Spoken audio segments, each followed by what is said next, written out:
السلام علیکم ورحمۃ اللہ وبرکاتہ۔ میں ہوں حافظ عبدالمالک رضوی اور آپ میرا یوٹیوب چینل دیکھ رہے ہیں محمد مسجد 1314۔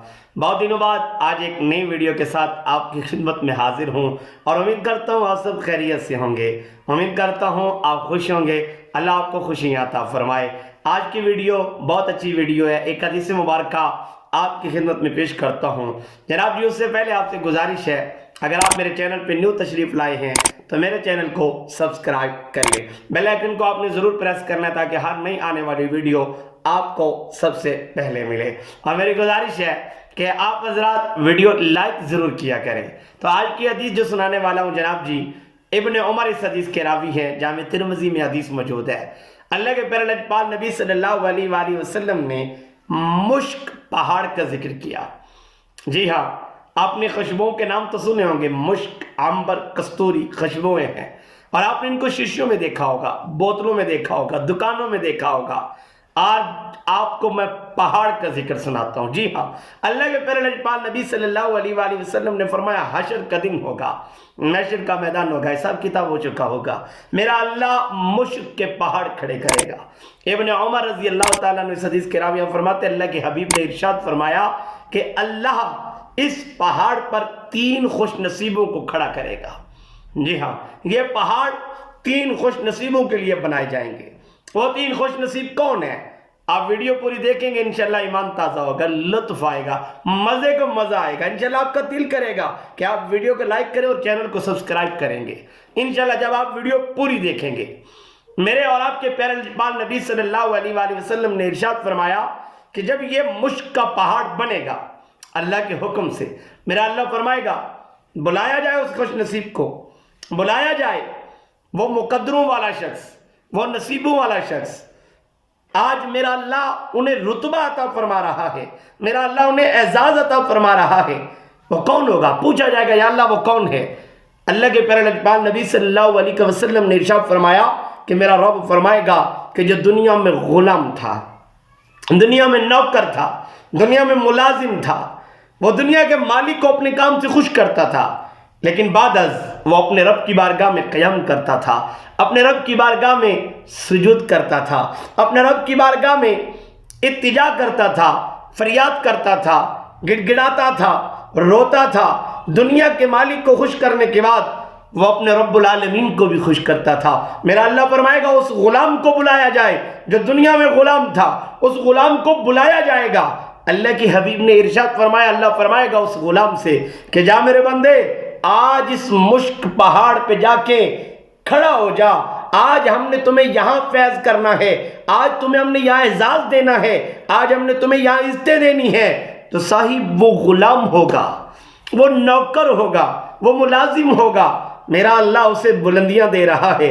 اللہ فرمائے گا جا، یہ مشک پہاڑ تیرے لیے بنایا ہے۔ سبحان اللہ۔ وہ شخص جائے گا، غلام ہوگا، وہ جا کے اس پہاڑ پہ کھڑا ہو جائے گا۔ تو سامعین، اس کو اللہ کتنا رتبہ دے رہا ہے، اللہ اس کو کتنی عزت دے رہا ہے۔ اس لیے تو کہا خالق نے کہ وَتُعِزُّ مَن تَشَاءُ وَتُذِلُّ مَن تَشَاءُ۔ تو سامعین، آج عزتیں میرا اللہ دے رہا ہے غلام کو۔ دنیا میں کوئی اس کی عزت نہیں کرتا، نوکر سمجھا جاتا ہے، ملازم سمجھا جاتا ہے، غلام سمجھا جاتا ہے، لیکن اللہ اسے عزتیں دے رہا ہے، اللہ اسے بلندیاں دے رہا ہے۔ وہ مشک کے پہاڑ پہ جا کے کھڑا ہوگا۔ سبحان اللہ۔ اللہ فرمائے گا دوسرے خوش نصیب کو بلایا جائے۔ پیارے آقا علیہ السلام نے ارشاد فرمایا، پوچھا جائے گا کہ یا اللہ وہ دوسرا خوش نصیب کون ہے؟ سنیے گا، ایمان تازہ ہوگا۔ میرا رب فرمائے گا وہ جو میرے بندوں کا دنیا میں امام ہوا کرتا تھا، میرے بندوں کو نماز پڑھاتا تھا، مصلی رسول کا جو وارث تھا اسے بلایا جائے، یعنی امام کو بلایا جائے گا۔ آج امام کو اللہ جانے کس نگاہ سے دیکھا جاتا ہے، کس نظر سے دیکھا جاتا ہے۔ آؤ دیکھو، میرا اللہ امام کو بھی عزت دے رہا ہے۔ جامع ترمذی میں حدیث ہے، ابن عمر کہتے ہیں اللہ کے حبیب نے ارشاد فرمایا کہ اس امام کو بلایا جائے گا جس میں رعایا خوش، جس میں لوگ خوش، جس میں عوام الناس خوش تھی، اور وہ ان کی امامت کرواتا رہا، اور اللہ اس کو بلائے گا۔ میرا رب فرمائے گا میرے بندے تجھ پہ خوش تھے، آج تیرا رب بھی تجھ پہ خوش ہے، جا اس پہاڑ پہ فیض ہو جا، جا اس پہاڑ پہ جا کے کھڑا ہو جا، یہ پہاڑ مشک کا تیرے لیے ہی تو بنایا ہے۔ تو سامعین، وہ امام جا کے اس پہاڑ پہ کھڑا ہوگا، صاحب امام کو میرا اللہ بلندیاں دے رہا ہے، رتبے دے رہا ہے، عزت دے رہا ہے۔ وَتُعِزُّ مَن تَشَاءُ وَتُذِلُّ مَن تَشَاءُ۔ وہ امام اس پہاڑ پہ جا کے کھڑا ہوگا تو سامعین عزیز وقار میرا اللہ فرمائے گا تیسرے شخص کو بلایا جائے، پوچھا جائے گا یا اللہ وہ کون ہے خوش نصیب، وہ کون ہے مقدروں والا؟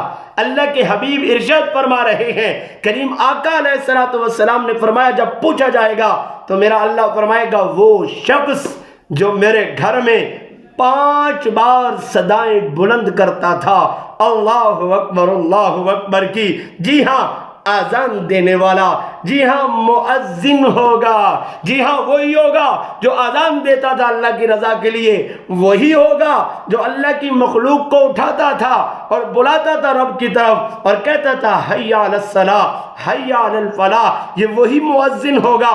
میرا اللہ فرمائے گا تو دنیا میں میرے بندوں کو بلاتا رہا، تو میرے گھر کو آباد کرتا رہا، آج آجا یہ پہاڑ تیرے لیے تو بنایا ہے، جا اس پہاڑ پہ فیض ہو جا، اس پہاڑ پہ جا کے کھڑا ہو جا۔ وہ بھی جائے گا اس پہاڑ پہ کھڑا ہو جائے گا۔ میرے کریم آقا علیہ السلام نے ارشاد فرمایا یہ وہ 3 خوش نصیب لوگ ہوں گے جنہیں اللہ عزت عطا فرمائے گا، اللہ شان عطا فرمائے گا۔ نمبر 1 غلام ہوگا، جی ہاں غلام کی آج عزت کوئی نہیں کرتا، میرا اللہ عزت کر کے دکھائے گا۔ دوسرا امام مسجد ہوگا، آج امام مسجد کی قدر کوئی نہیں کرتا، وہاں میرا اللہ کر کے دکھائے گا۔ تیسرا مؤذن ہوگا، جس کو کچھ سمجھا ہی نہیں جاتا، میرا اللہ اس کو بھی عزت دے کر قوم کو کہے گا، اللہ اپنی مخلوق سے کہے گا، اللہ اپنے بندوں سے کہے گا اور تم تو اسے کچھ نہیں سمجھتے تھے، آج دیکھو میں اسے کہاں فیض کر رہا ہوں، آج اسے میں بلندیوں پہ اوپر پہاڑ پہ کھڑا کر رہا ہوں، اور وہ پہاڑ لوہے کا پہاڑ نہیں ہے، وہ پہاڑ پتھروں کا پہاڑ نہیں ہے، وہ پہاڑ ریت کا پہاڑ نہیں ہے، بلکہ اللہ کے حبیب نے ارشاد فرمایا کہ وہ پہاڑ مشک کا پہاڑ ہے۔